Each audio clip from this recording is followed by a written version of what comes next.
పూరా లోకల్. నమస్తే, welcome to పురా లోకల్. ప్రస్తుతం మనం గాంధీ భవన్లో ఫిషరీస్ చైర్మన్ మెట్టు సాయి కుమార్ తోటి ఉన్నాము. పార్టీలో ఎప్పటి నుంచో ఉన్నారు, చాలామంది 20 సంవత్సరాల నుంచి ఉన్న వాళ్ళు ఉన్నారు. అలాగే పుట్టినప్పటి నుంచి పార్టీ కోసమే కష్టపడుతున్నామని చెప్పిన వాళ్ళు ఉన్నారు. వాళ్ళకు కాకుండా మధ్యలో వచ్చిన వాళ్ళకు ఎమ్మెల్సీ టికెట్లు ఇచ్చారని ముసలం నెలకొంది పార్టీలో అని వార్తలు వస్తున్నాయి. అట్లా కాదు, అన్ని వేస్ట్ మాటలు మిత్రమా. ఎస్సీ ఎస్టీ బీసీ యొక్క వ్యవస్థని మేము కాపాడుతూ ఉన్నాము. కాంగ్రెస్ పార్టీ అధిష్టానం తీసుకునేది మా నిర్ణయము. కాంగ్రెస్ పార్టీ కార్యకర్తగా పనిచేసిండు మండల అధ్యక్షుడు, ఎంపీపీ అధ్యక్షుడు పనిచేసినటువంటి శంకర్ నాయక్ పనిచేయలేదా? తన సీటు 2 సార్లు త్యాగం చేసినటువంటి మన అద్దంకి దగ్గర మీకు కనపడలేదా? ఇప్పుడు గతంలో తెలంగాణ ఉద్యమాన్ని, తెలంగాణ తల్లి ఒక పార్టీని, ఒక వ్యవస్థని కాంగ్రెస్ పార్టీ కార్యకర్త పనిచేసినటువంటి విషయానికి ఇచ్చాము. దానికి పడగొడుతుంది. ఇలాంటి వేస్ట్గా మనం మాట్లాడే ముచ్చట్లు వేస్ట్. అంటే తెలంగాణ రాష్ట్రంలో బీఆర్ఎస్ పార్టీకి బీజేపీ పార్టీకి అక్రమ సంబంధం నడుస్తూ ఉంది. బీజేపీ కోర్టుగా హరీష్ రావు పనిచేస్తూ ఉన్నాడు. దాన్ని మాడదాం. కేసీఆర్ వచ్చి కూర్చుంటే అసెంబ్లీలో ఏం కొంపలు పోయి ఏముండవు. కేసీఆర్ తన శాసనసభ్యత్వాన్ని రద్దు చేసుకోకుండా ఉండడానికే, మళ్ళీ వచ్చి లీగల్ ఇరుకో ఉండడానికే అసెంబ్లీకి వస్తున్నాడు. ఇలాంటి చిల్లర వ్యవహారాలు మాట్లాడి, చిల్లర మాటలు మాట్లాడే బీజేపీ బీఆర్ఎస్ నాయకులకు మేము భయపడేది లేదు. వాళ్ళని చూసి మా కంటిన్యూ రేప కూడా మాకు చిమ్మకాంచదు. ఓకే, అంటే మీరు కాంగ్రెస్ పార్టీ అంటే రెడ్డిల పార్టీ అని ఒక పేరు ఉంది బయట, దాన్ని అంటే ఇలా అది ఆ పేరుని రూపుమాపడానికే ఈ విధంగా ఇచ్చారు సీట్లు అని వార్తలు వస్తున్నాయి. అట్లా ఏముండదు. ఇప్పుడు కాంగ్రెస్ పార్టీలో అన్ని కులాలు ఉంటాయి మిత్రమా. ఒక్క కులం అని ఏముండదు, ఒక ప్రాంతం అని ఏముండదు. అన్ని ప్రాంతాలకు సమన్వయం ఉంటుంది, అన్ని కులాలకు ఉంటుంది. ఇప్పుడు మీరు కులం ఉంది, మీ వ్యవస్థ కాదు. మీరు పనిచేసిన వ్యవస్థకు కులానికి ప్రత్యేకంగా ఉంటే పనిస్తారు. ఏదో కులానికి ఇచ్చేసి కులానికి ఉండదు. రాజకీయంగా కాంగ్రెస్ పార్టీ తీసుకున్న ప్రతి నిర్ణయం పైన సామాజిక దర్పణం ఉంటుంది. దర్పణం అంటే ప్రతిది పచ్చిగా కుట్టి పెడతారన్నమాట. దర్పణంలాగా ఈ వ్యక్తి ఈ సామాజిక వర్గానికి పనికి వస్తాడు, న్యాయం చేయాలి. కొన్ని కులాలు అయితే మీరు చూడవచ్చు, ఎప్పుడైనా కానీ మీరు గత 20 సంవత్సరాల నుంచి రజకులు ఎప్పుడైనా ఎమ్మెల్యే అయినారా? కాంగ్రెస్ పార్టీలో అయినారు. రజకులు ఎమ్మెల్యే ఎప్పుడు అయినారా? కాంగ్రెస్ పార్టీలో అయినారు. కొన్ని కులాలు అయితే రాజకీయంగా తోడ్పాటు లేవు. ఆ కులాలకు రాజకీయ ప్రాతినిధ్యం కాంగ్రెస్ పార్టీ. అది చిల్లరగాలు ఏం తెలుసు కులాల గురించి బీజేపీ బీఆర్ఎస్ నాయకులకు? వీళ్ళకేమో కులం తెలుసు ఎవరికి? బీఆర్ఎస్ నాయకులకు. వీళ్ళకేమో ఆగర్ కులాలు తెలుసు బీజేపీ నాయకులకు. కాంగ్రెస్ పార్టీకి అన్ని కులాలు సమానమే. కేసీఆర్ రేపటి నుంచి అసెంబ్లీ బడ్జెట్ సమావేశాలు ప్రారంభమవుతున్న నేపథ్యంలో ఆల్రెడీ ఇవాళ తెలంగాణ భవన్లో బీఆర్ఎస్ఎల్పీ సమావేశం పెట్టుకున్నారు. రేపటి నుంచి ఎమ్మెల్యేలు, ఎమ్మెల్సీలు, బీఆర్ఎస్ అధినేత కేసీఆర్ అందరూ కలిసి కాంగ్రెస్ ప్రభుత్వాన్ని ఎండగడతారంట. మీరు రైతాంగానికి మోసం చేసిర్రు అని అంటున్నారు. రైతాంగాన్ని మోసం చేసి అరెస్ట్ చేసింది అప్పటి ముఖ్యమంత్రి కల్వకుంట్ల కేసీఆర్. ఇప్పటి ముఖ్యమంత్రి రైతాంగాన్ని కలుపులో పెట్టుకొని, ముఖ్యమంత్రి రేవంత్ రెడ్డి గారు కలుపులో పెట్టుకొని చూస్తున్నాడు.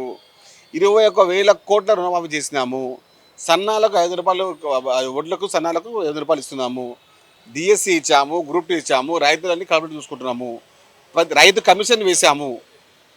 అక్రమంగా ధర్నీ అని చెప్పి కొన్ని 100 కోట్ల భూములని, కొన్ని వేల కోట్ల రూపాయలని అక్రమంగా సంపాదించిన బీఆర్ఎస్ నాయకుల యొక్క భరతం పట్టడానికి, అక్రమంగా సంపాదించే ఈ సొమ్ముని ఎక్కడెక్కడో దుబాయ్లలో, ఎక్కడెక్కడో లండన్లో పెట్టిన ఈ దుర్మార్గులు అహంకారంగా మాట్లాడుతున్నారు. అహంకారాన్ని మొత్తాన్ని పీకటి వేలతో పెకిలించి పడిస్తాం. 10 మంది పార్టీ మారారు. బీఆర్ఎస్ పార్టీ నుంచి కాంగ్రెస్ పార్టీలోకి వచ్చిన ఎమ్మెల్యేల తీరు రేపు ఎమ్మెల్సీ ఓటింగ్లో అంటే ఏ విధంగా ఉండబోతుంది వాళ్ళ తీరు? అట్లనేం లేదు. కాంగ్రెస్ పార్టీకి వచ్చిన ప్రతి వ్యక్తి కాంగ్రెస్ పార్టీ కుటుంబ సభ్యుడే. అక్కడక్కడ చిన్న పంచాయతీలు ఉంటాయి. పంచాయతీలు కాంగ్రెస్ కామనే. ఏది ఉన్నా కూడా మేము సెట్ చేసుకుంటాము. ఒకసారి కాంగ్రెస్ పార్టీకి వస్తే కాంగ్రెస్ పార్టీ కుటుంబ సభ్యులుగా చూసుకుంటాము. ఒక పాయింట్. బీఆర్ఎస్ లాంటి అక్రమ సాధ్యతతో, వ్యవస్థీకృతమైన వ్యవస్థలతో మేము పనిచేయలేదు. మేము పనిచేసిన ప్రతిసారి ప్రజల క్షేమంగా పనిచేస్తాం. కాంగ్రెస్ పార్టీ ఎప్పుడు ప్రజల పక్షము. మీలాంటి బీజేపీ కోట్లు తెలంగాణ రాష్ట్రంలో మాట్లాడే నైతికత లేదు. హరీష్ రావు కానీ, కేటీఆర్ కానీ ఎమ్మెల్సీ ఎన్నికల్లో, ఎంపీ ఎన్నికల్లో ఏడికి పోయారా? మీరు అసలు ఏడికి పోయారా? బీజేపీ అమ్ముడు పోయి బీజేపీ క్యాండిడేట్ దగ్గర దొంగ డమ్మి క్యాండిడేట్ పెట్టి గెలిపించుకొని చేసి ఇప్పుడు బీజేపీ కోడ్ పనిచేసినటువంటి హరీష్ రావు పెద్ద మీసాలు మిల్సి మాట్లాడుతున్నాడు. ఎమ్మెల్సీ ఎన్నికల్లో బాగా బీజేపీ అమ్మిపోయినాను, నీ క్యాడర్తో పనిచేసింది బీజేపీ కాడ, అది మాట్లాడు. పార్లమెంట్ ఎన్నికలు ఎన్ని వచ్చాయి నీ కోట్లు, నీ పార్టీ, నీ అసెంబ్లీగా బీఆర్ఎస్కి? అది చెప్పు. నువ్వు తీసుకో పోస్ట్ మార్టం ఫస్ట్ నీ కాన్స్టిట్యున్సీలా. ఊరం తిరుగుతున్నాడు. రేవంత్ రెడ్డి గారి కాలి గోడి సరిపోయి హరీష్ రావు, కేటీఆర్.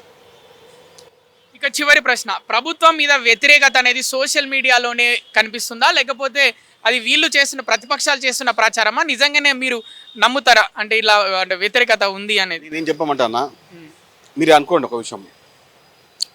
మేము ఎప్పుడైతే 21,000 కోట్ల రూపాయలు రైతుల రుణమాఫీ చేశాము, అప్పుడు నుంచి రేవంత్ రెడ్డి గారు ప్రజల గుండెల్లో చిరస్థాయిగా ఉన్నారు. అప్పటి నుంచి ఎప్పుడైతే సన్నాలకు 500 రూపాయలు ఇస్తున్నామో పటిష్టంగా రైతులకు గుండెల్లో ఒక దేవునిగా కూర్చో ఉన్నాడు. రాష్ట్ర రాజకీయాల్లో బీఆర్ఎస్ పార్టీ కొన్ని గత ప్రభుత్వంలో కొన్ని అక్రమంగా సంపాదించిన డబ్బుతో ఏదో కులుకే ప్రయత్నం చేస్తుంది తప్ప ప్రజల్లోకి తీసుకెళ్ళి ప్రజల్లోకి ఇబ్బంది పెట్టి ప్రజల్లోకి తీసుకెళ్ళి ప్రజల నుంచి ఇబ్బంది తీసుకునే స్థితిలో తెలంగాణలో ఏ వ్యవస్థ లేదు. బీఆర్ఎస్ లాంటి దుర్మార్గులు అహంకారంతో మాట్లాడుతున్నారు. ఆ బీఆర్ఎస్ పార్టీ నాయకుల యొక్క భరతం అక్రమంగా సంపాదించిన డబ్బు యొక్క విలువలను తెలుస్తాము. ఏ డబ్బుతో మీరు కొరుకుతున్నారో అహంకారంగా మాట్లాడుతున్నారో దాని భర్త మేము పడతాం.